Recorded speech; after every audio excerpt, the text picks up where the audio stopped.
digamos, del hombre de saber más, ¿no?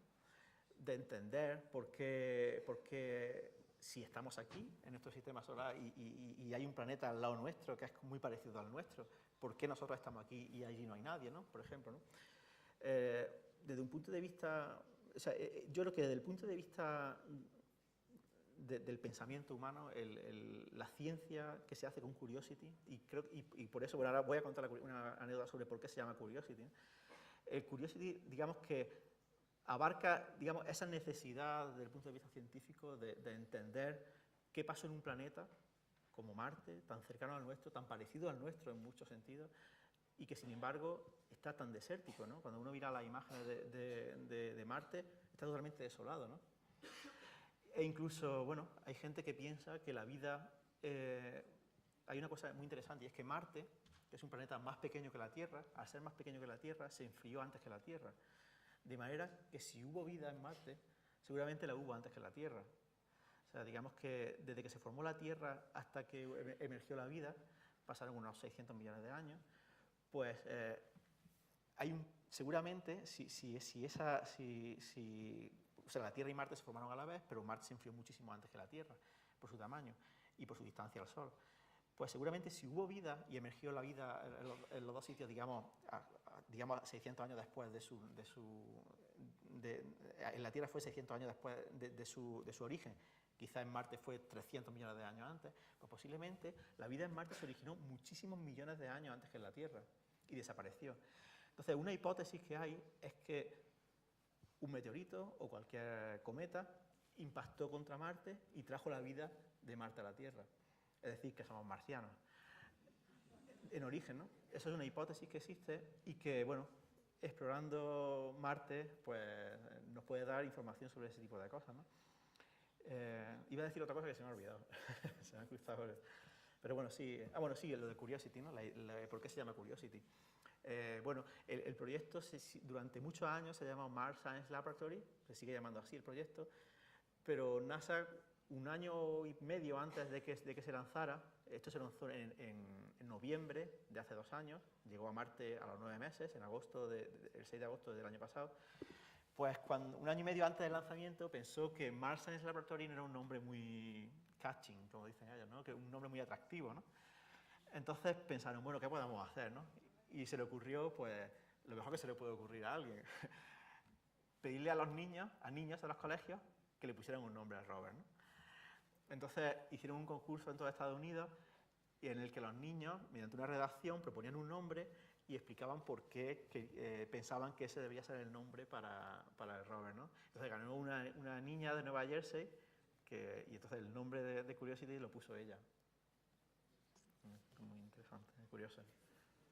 Bueno, ya la última pregunta. Dos preguntas y una reflexión.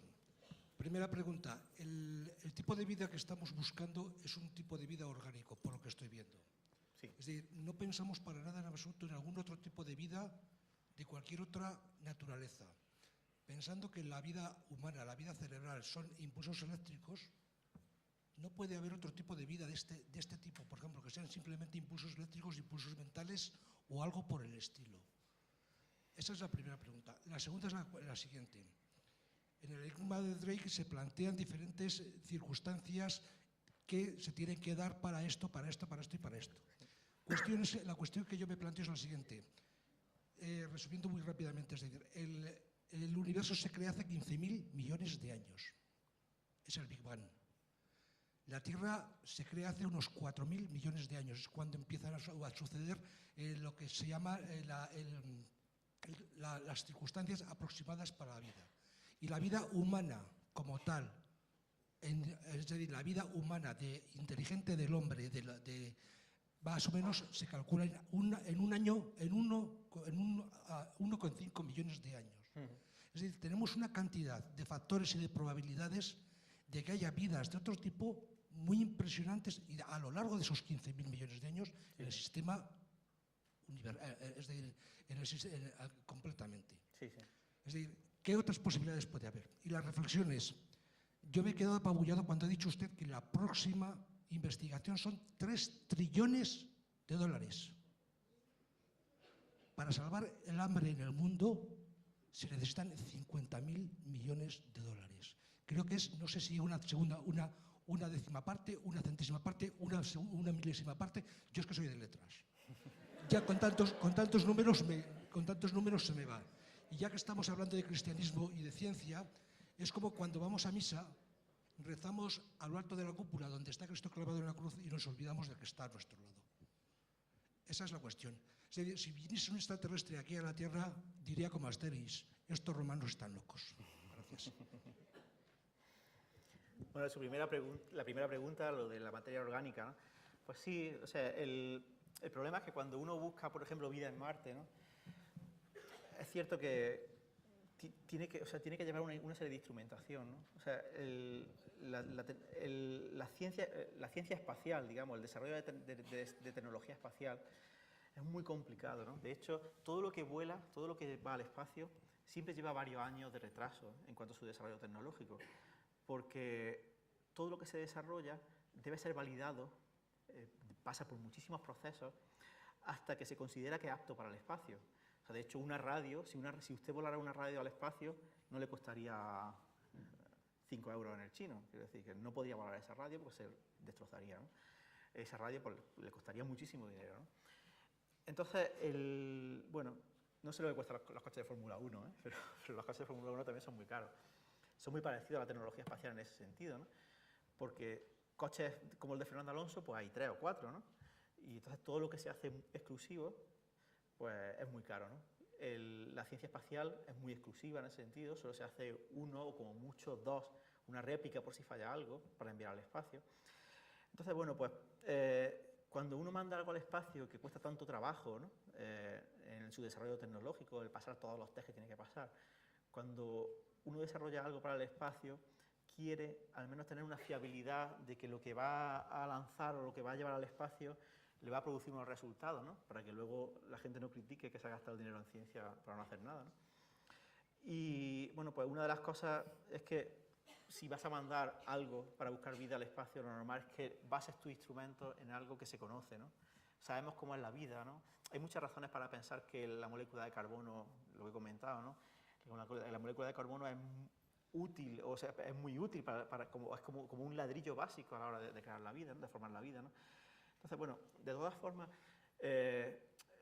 por ejemplo, MSL lleva un cromatógrafo de gases, ¿no? Que detecta cualquier tipo de gas, ¿no? Si, por ejemplo, la vida, como usted dice, ¿no? Está compuesta por silicio, imagínense que hay un ser de silicio que está emitiendo gases, ¿no? Pues el cromatógrafo seguramente detectará esos gases y los científicos dirán, aquí estamos detectando algo raro, ¿no?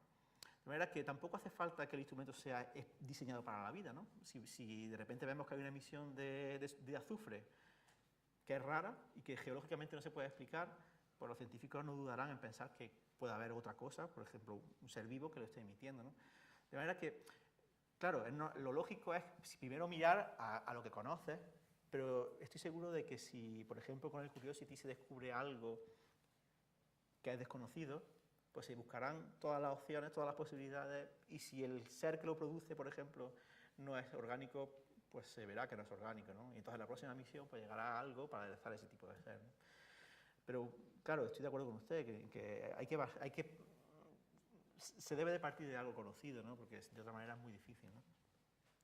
La segunda pregunta, o la reflexión, la segunda pregunta era la de... ¿La de?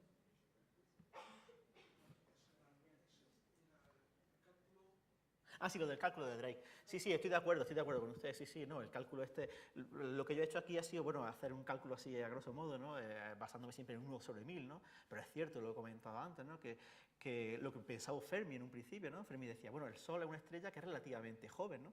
Hay estrellas que son muchísimo más viejas que el Sol y donde se pueden haber desarrollado planetas que deben estar ya, incluso puede ser que con civilizaciones desaparecidas, ¿no? Incluso habrá estrellas que han desaparecido ya, que pudieron haber tenido una civilización. Al fin y al cabo, nuestro Sol en algún momento acabará con la Tierra, ¿no? Pues eso también puede haber pasado incluso con otras civilizaciones, ¿no? Y es cierto que, claro, las posibilidades se incrementan muchísimo, ¿no? De hecho, estoy seguro, es como digo, como le he comentado, o sea, yo pienso que realmente hay vida inteligente, el problema es que alguna vez seamos capaces de contactar con ella, ¿no? Muy bien, pues muchas gracias por todo. Vamos a concluir, estaríamos más tiempo, pero ya es un poquito tarde. Le agradecemos a Javier.